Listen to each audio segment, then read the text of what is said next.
हरिया अपने खेत में बड़ी मेहनत से फसल कटाई कर रहा था कि तभी गांव का बलिया उसके पास आ पहुंचा। ओहो, ये क्या है हरिया भाई? अरे इस बुढ़ापे में अकेले फसल काट रहे हो भाई? हमको बुला लिया होता, हम तुम्हारी सहायता कर देते हैं। अरे भाई, अब तो जीवन भर अकेले ही मुझे काम करना है, कब तक तुमको बुलाऊंगा? और वैसे भी मैं एक किसान हूँ, बूढ़ा हो गया तो क्या हो गया है? देखो ऐसा है, जब तुम्हें इस बुढ़ापे में हल चलाते हुए देखता हूँ तो बड़ी तकलीफ होती है। इतना बड़ा खेत है तुम्हारा, कितना अच्छा परिवार था तुम्हारा, एक जवान बेटा जो तुम्हारा हाथ बटाता था और एक पत्नी। बेचारे उन दोनों का आज तक कुछ भी पता नहीं चला। ये सुनकर हरिया उदास हो गया। हाँ, अब जो होता है भले के लिए होता है बलिया। मुझे अभी विश्वास है कि मेरी पत्नी और मेरा बेटा एक दिन मुझे जरूर वापस मिलेंगे। मैंने आज तक कभी किसी के साथ बुरा नहीं किया, तो फिर मेरा विश्वास है कि मेरे साथ भी कभी बुरा नहीं होगा। अब ये बात अलग है कि भगवान कभी कभी परीक्षा लेते हैं। हाँ, ये बात तो आपने बिल्कुल सही कही, कर भला तो हो भला। इतना कहकर बलिया वहां से चला गया। बलिया के जाने के बाद हरिया फिर से अपने खेत की फसल काटने में लग गया। कुछ देर बाद शाम हो गई। अरे रे रे रे, अब तो मेरा शरीर जवाब देने लगा है।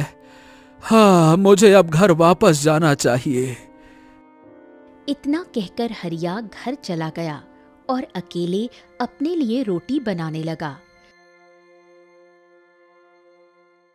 कुछ देर बाद हरिया खाना खाने ही वाला था कि तभी एक भिखारी की आवाज उसके कानों में पड़ी।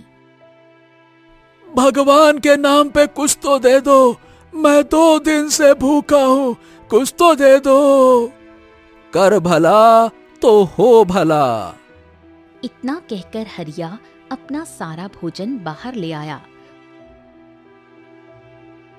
और भिखारी को देते हुए बोला, तुम 2 दिन से भूखे हो, इसीलिए तुम्हें ज्यादा भूख लगी होगी।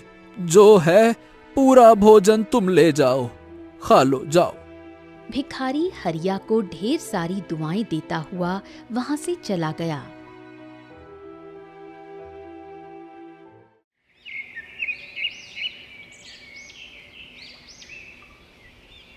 अगले दिन जब हरिया खेत की ओर जा रहा था, तभी रास्ते में गांव का मुखिया मिल गया। अरे ओ हरिया, कभी कभी मुझे तुम्हारी मूर्खता पर बड़ा तरस आता है। ऐसा क्यों बोल रहे हैं मुखिया जी आप? ऐसा ना बोलूं तो क्या बोलूं? अरे भाई, तुम्हारी पत्नी और बेटा कई दिनों से लापता हैं। तुम अपने इस बड़े से खेत में अकेले मेहनत से हल चलाते हो, काम करते हो और मेहनत करने के बाद शाम को अपने हाथों से भोजन बनाते हो।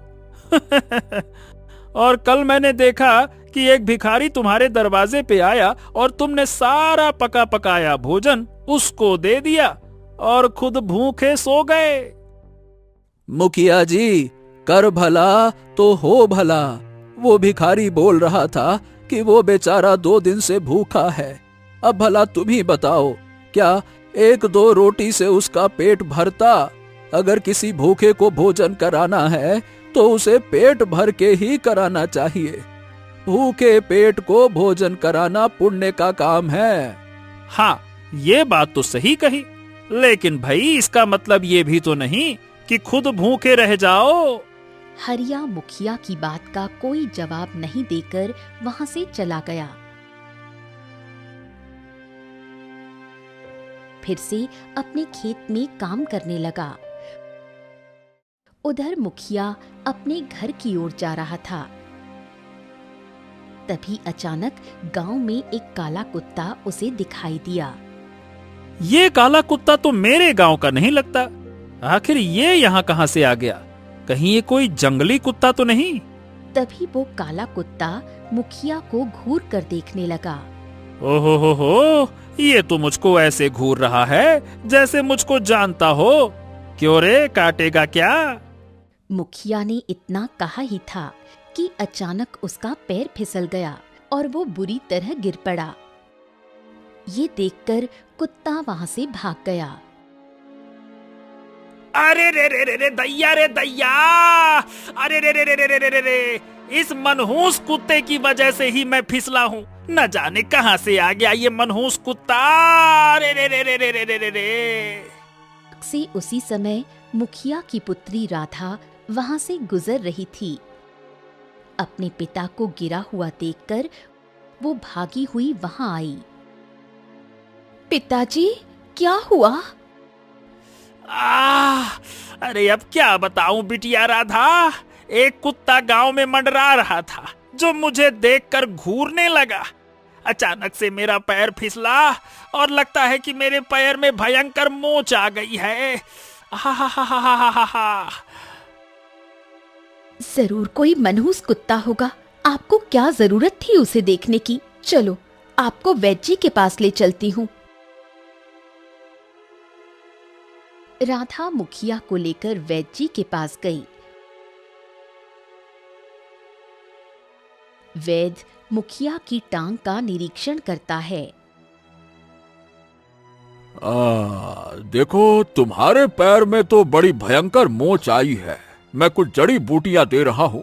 1 महीने तक अपने पैरों में लगाना और तब तक ज्यादा चलना नहीं तो तकलीफ बढ़ जाएगी। ठीक है? कुछ देर बाद राधा मुखिया को लेकर घर चली गई। उधर दूसरी ओर वही काला कुत्ता एक हलवाई की दुकान पर जाकर खड़ा हो गया। हलवाई गरम गरम चाशनी में जलेबियां बना रहा था। कुत्ता ललचाई नजरों से उन जलेबियों को देखने लगा। जैसे ही हलवाई की नजर काले कुत्ते पर पड़ी, वो चौंक पड़ा। अरे, ये कुत्ता तो हमारे गांव का नहीं लगता। ये अचानक कहां से आ गया यहाँ? चल भाग, भाग यहाँ से, भाग! हट! हलवाई ने इतना कहा ही था कि तभी गर्म चाशनी की कढ़ाई पलट गई और चाशनी उसके पैर पर गिर गई। हलवाई चीख पड़ा।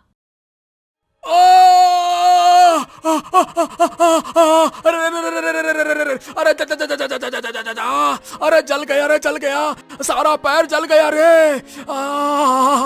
जरूर उस कुत्ते की नजर का असर है। अरे जरूर कोई मनहूस कुत्ता है ये। इसके घूरने से ही मेरी सारी चाशनी मेरे पैरों में गिर गई। हलवाई तड़पता हुआ अपने नौकर से बोला। अरे अब देखता रहेगा कि इसको भगाएगा रे, भगा इसको। नौकर ने तुरंत काले कुत्ते को भगा दिया। हलवाई लंगड़ाता हुआ वैद्य जी के पास पहुंचा। वैद्य जी ने हलवाई की हालत देखकर आश्चर्य से पूछा, अरे तुम्हारे पैर में ये गरम चाशनी कैसे गिर गई? हलवाई ने सारी घटना विस्तार से बताई। ये सुनकर वैद्य जी मुस्कुरा पड़े। जरूर कोई मनहूस कुत्ता गांव में आ गया है।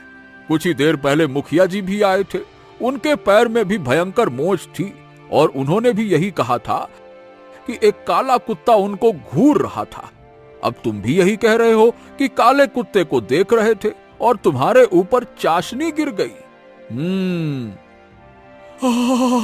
अरे जो भी हो वैद्य जी, पहले जल्दी से मेरे पैर का इलाज तो कीजिए। अरे रे रे रे रे रे रे रे रे। कुछ देर बाद हलवाई वहां से चला गया। उधर वो काला कुत्ता सारे गांव में घूमने लगा। वो जिधर भी जाता किसी न किसी के साथ कुछ न कुछ बुरा हो जाता। कुछ ही देर में गांव में हाहाकार मच गया था कि एक मनहूस कुत्ता पूरे गांव में घूम रहा है। उधर शाम को हरिया खेत से लौटकर अपने घर आ गया। हाँ, चलो अब तो भूख से हाल बेहाल हुआ जा रहा है। पहले सब्जी बनाता हूँ, फिर गर्मा गर्म रोटियां बनाता हूँ। हाँ। हरिया रोटियां और सब्जी बनाने लगा। जैसे ही वो खाना खाने बैठा, उसी समय वो काला कुत्ता उसके दरवाजे पर आ गया और हरिया को देखने लगा।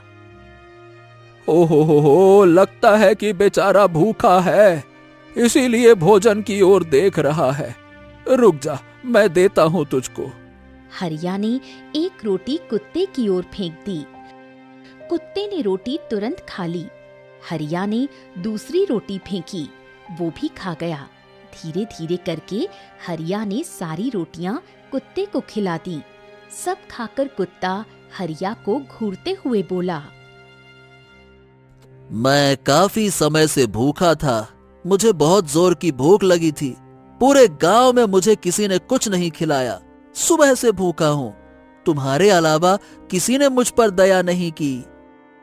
कुत्ते के मुंह से इंसानी आवाज सुनकर हरिया डर से कांप उठा। तुम तो कुत्ते हो, मनुष्य की तरह कैसे बात कर सकते हो? कौन हो तुम? डरो मत, मैं कौन हूँ? मैं ये तुम्हें सीधे साधे तो नहीं बता सकता। अगर बता दिया तो मैं जलकर राख हो जाऊंगा। यूं समझ लो कि मैं श्रापित हूँ। मैं हमेशा से कुत्ता नहीं था, बल्कि तुम्हारी तरह ही एक मनुष्य था। ये सुनकर हरिया चौंक पड़ा। उसके मन में कुत्ते के लिए दया उत्पन्न हो गई। हाँ, श्रापित का क्या मतलब है तुम्हारा? बस यूं समझ लो कि मुझे मेरे लालच का फल मिला है। तभी वहाँ पड़ोस की विमला ताई आ गई थी। उन्होंने कुत्ते को हरिया से बात करते हुए देख लिया था। अरे हरिया, ये तो वही कुत्ता है जो आज सारे गांव में मनहूस के नाम से बदनाम हो चुका है। इसकी वजह से हलवाई के पैर पर गर्म चाशनी गिर गई, मुखिया के पैर में मोच आ गई, और तू इस कुत्ते को अपने घर पर रखे हुए है। तूने इसे रोटी भी खिलाई, और ये तो मनुष्य की भाषा में बात भी कर रहा है। ये कोई राक्षस है।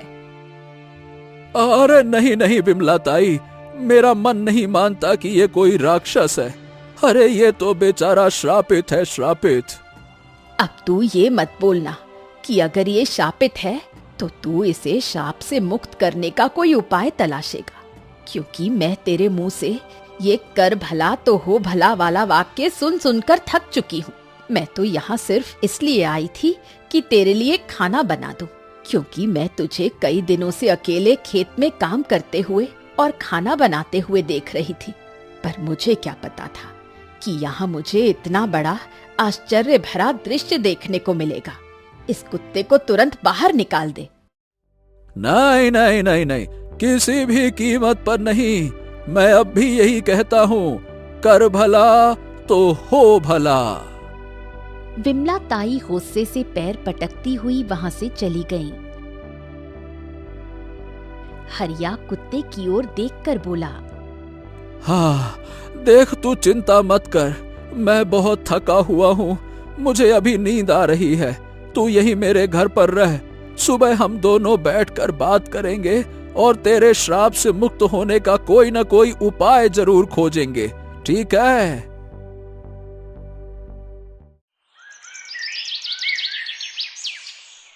अगले दिन सुबह होते ही पूरे गांव में हंगामा मच गया कि मनहूस कुत्ता, जिसकी वजह से गांव के कई लोगों को नुकसान हुआ था, विमला ताई मुखिया के घर पर बैठी हुई थी।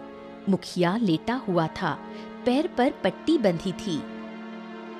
विमला ताई, क्या ये सच है जो मैं सुन रहा हूँ? हाँ मुखिया जी, ये बिल्कुल सच है। मैंने स्वयं हरिया को उस कुत्ते से बात करते हुए देखा है। मैं तो डर गई, लेकिन न जाने हरिया कितना मूर्ख है। वो तो उसकी मदद करने की बात कर रहा था। ये सुनकर मुखिया क्रोधित हो गया।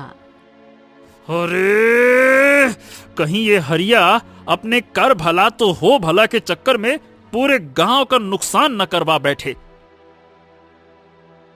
तभी लंगड़ाता हुआ हलवाई वहां आ पहुंचा। मुखिया जी, हरिया को समझाइए ना। मुझे डर है कि वो उस मनहूस कुत्ते को अपने घर में पाल बैठा है। मैंने तो ये भी सुना है कि वो कुत्ता कल रात को उससे इंसान की आवाज में बात कर रहा था। जरूर वो कुत्ता कोई पिशाच है। हाँ, अरे विमला ताई भी मुझसे यही बता रही थी, और वो स्वयं अपनी आंखों से उस कुत्ते को बोलते हुए देख चुकी है। बताओ भला। हाँ विमला ताई, क्या ये बात सच है? ये बिल्कुल सच है। राधा बेटा, अरे मुझको उठा बेटा, और उस मूर्ख हरिया के घर तो ले चल। चल।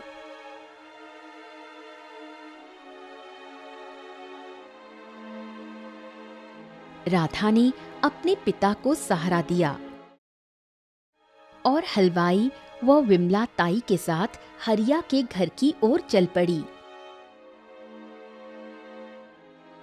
अचानक उन सबको एक साथ देखकर हरिया चौंक पड़ा।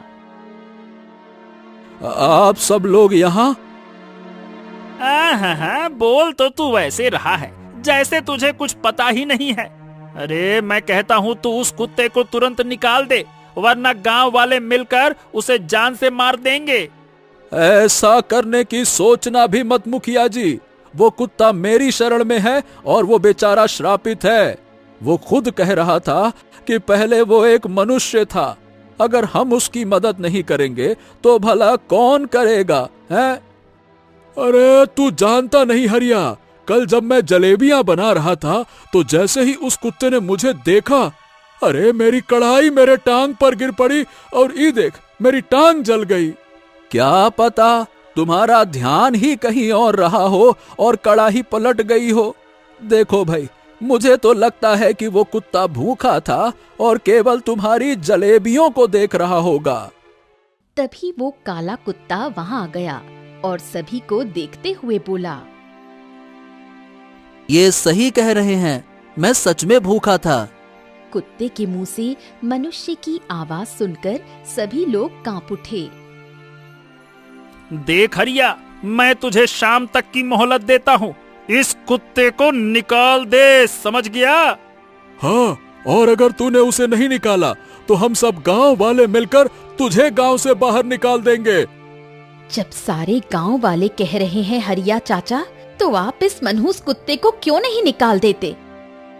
राधा बेटा, एक दिन तुमको समझ में आएगा।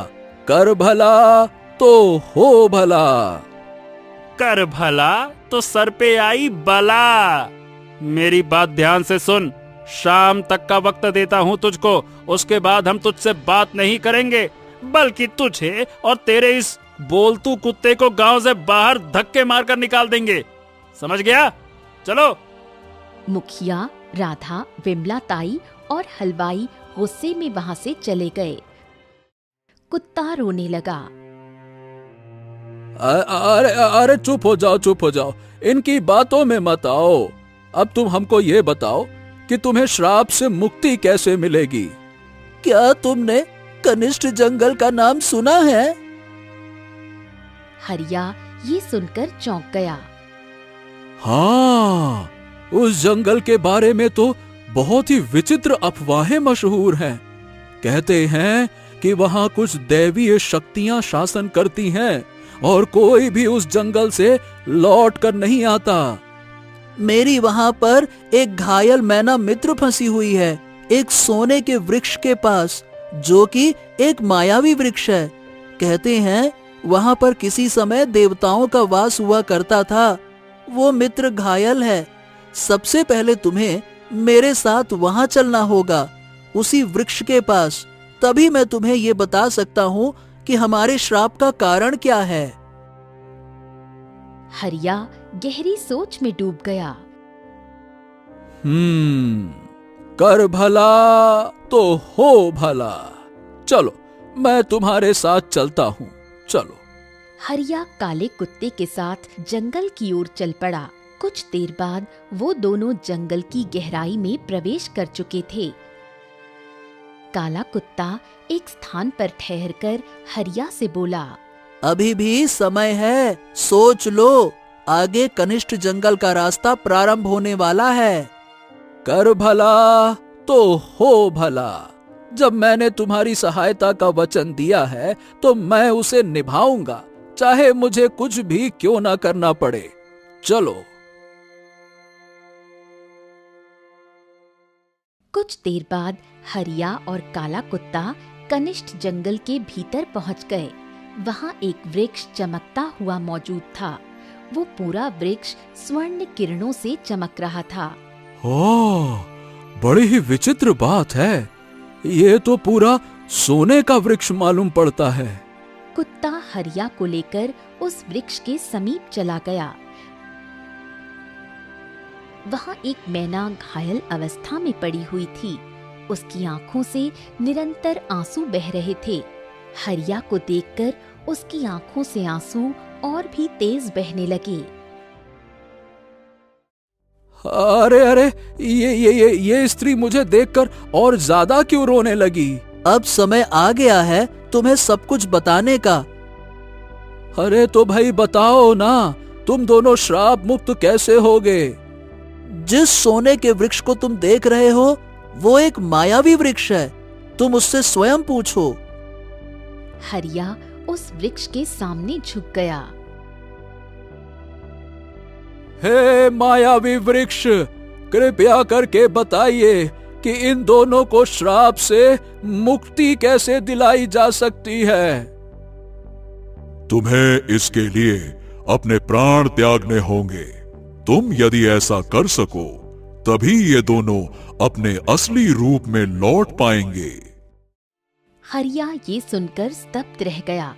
कुछ पल मौन रहा, फिर गहरी सांस लेकर बोला, हाँ, अगर मेरा जीवन किसी के काम आ सकता है तो ठीक है, मुझे स्वीकार है। बताओ मुझे क्या करना होगा? तुम्हें इस वृक्ष के एक पत्ते को स्पर्श करना होगा। पत्ते को छूते ही तुम सोने में परिवर्तित हो जाओगे और फिर तुम कभी अपने असली रूप में नहीं लौट पाओगे। तुम इस संसार के लिए यहीं ठहर जाओगे।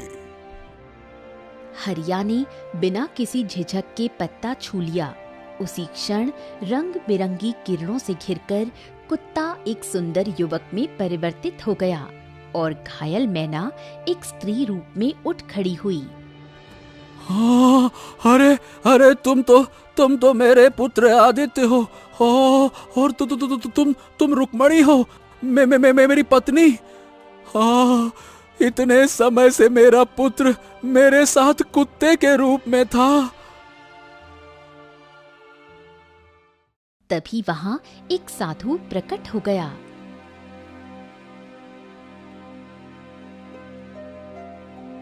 ये सब तुम्हारी पत्नी और तुम्हारे पुत्र के लालच का परिणाम था हरिया। हरिया, ये सब एक परीक्षा थी। अगर तुम इस कार्य के लिए मना कर देते तो तुम्हारा पुत्र सदा के लिए कुत्ता बना रहता और पत्नी तुम्हारी वहीं घायल पड़ी रहती। हाँ, साधु महाराज, ये सब क्या रहस्य है? आपको याद है, कुछ समय पहले हम दोनों आपके दूर के रिश्तेदार की शादी में गए थे। लौटते समय हम दोनों एक वृक्ष के नीचे आराम कर रहे थे। तभी मैंने सुना कि एक साधु महाराज किसी दूसरे साधु से कह रहे थे कि जंगल में एक सोने का वृक्ष है। ये सुनकर मेरे मन में लालच आ गया। मैंने साधु जी से पूछा, मगर उन्होंने मना कर दिया। मैंने ये बात आदित्य को बताई। हम दोनों जंगल में निकल गए। जैसे ही उस वृक्ष को छूने का प्रयास किया, आदित्य कुत्ते में और मैं घायल स्त्री में बदल गई। रुक्मणी चुप हो गई। मैंने अपनी दिव्य दृष्टि से देख लिया है कि इन दोनों ने वृक्ष को लालच से छूने की कोशिश की। मैंने सोने के वृक्ष से क्षमा याचना की। तब वृक्ष बोला कि इनकी मुक्ति तभी संभव है जब कुत्ता बन चुका पुत्र वापस इंसानी दुनिया में जाए और वहां कोई व्यक्ति बिना सत्य जाने उसकी सहायता करे। यदि वो व्यक्ति जानबूझकर उसके लिए अपने प्राण तक देने को तैयार हो, तभी श्राप टूटेगा। यही इसकी परीक्षा थी। और वो व्यक्ति तुम निकले हरिया। पिताजी, जब सारे गांव वालों ने मुझे मनहूस समझा तब मुझे आपकी याद आई। मैं जानता था पिताजी कि आप ही हैं जो मुझे समझेंगे, क्योंकि आपने मुझे हमेशा सिखाया था, कर भला तो हो भला। साधु मुस्कुराया और बोला, अब अपने पुत्र और पुत्री को घर ले जाओ हरिया। मुझे क्षमा करें साधु महाराज, मैं अब कभी लालच नहीं करूंगी। मुझे भी क्षमा कर दीजिए महाराज, मुझे भी क्षमा कर दीजिए। साधु रंग बिरंगी किरणों में समाकर अंतर ध्यान हो गया। हरिया अपने पुत्र और पुत्री को लेकर गांव लौट गया। सभी गांव वाले दंग रह गए। हरिया ने सब कुछ मुखिया, हलवाई और विमला ताई को विस्तार से बताया। हाँ, अब हमें वाकई में यकीन हो गया हरिया कि सचमुच कर भला तो हो भला। हरिया ने बिना लालच के केवल भलाई का मार्ग चुना और उसी मार्ग ने उसे उसके खोए हुए परिवार से मिला दिया। उसने कोई चमत्कार नहीं किया, बस भलाई की जिद की और यही जिद उसकी सबसे बड़ी जीत बन गई।